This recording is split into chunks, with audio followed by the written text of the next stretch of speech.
some of our folks getting off of where we just came from the ship. We come up here and up here, and we're on to this dock here that goes down there. But yeah, and our ship is out there. The National Geographic, what am I on? The Quest, I believe there. So, okay, people coming up. Okay, I'm gonna move on now. Oh, we're coming up on the other side of the island. Just a very short hike. We're in a little narrow spot here. You can see the water out there. We'll get in a little closer here, okay. Yeah.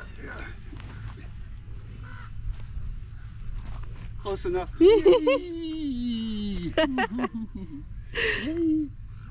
And one-man travel. Doing the swing for you here, okay. Thank you. You're welcome.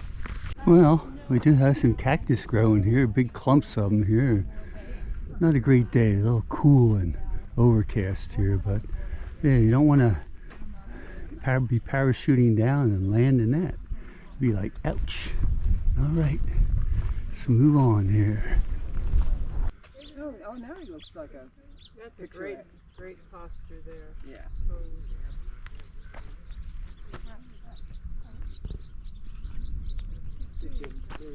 Well, the sun came out a little bit here, so we're coming out here to take a look here with our group. A little water here, a little bay. We got cactus down here, a lot of cactus.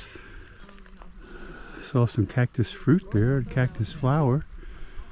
So yeah, it's pretty good. There's the bay. I'm gonna start walking back here pretty soon. Nice walk this morning. Very quiet here, not too much going on. All right. Well, up here we got the cactus flower here.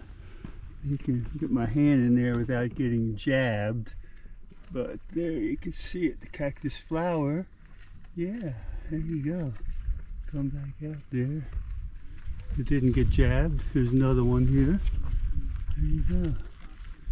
The old cactus. And the cactus fruit, of course, you can buy this in supermarkets, which I have. This one isn't quite ready yet. It doesn't look in very good shape because it's kind of dark and dried up. Normally they're nice, you know, nice big cherry red color, and Isn't that beautiful? you know. So this one looks a little scraggly, but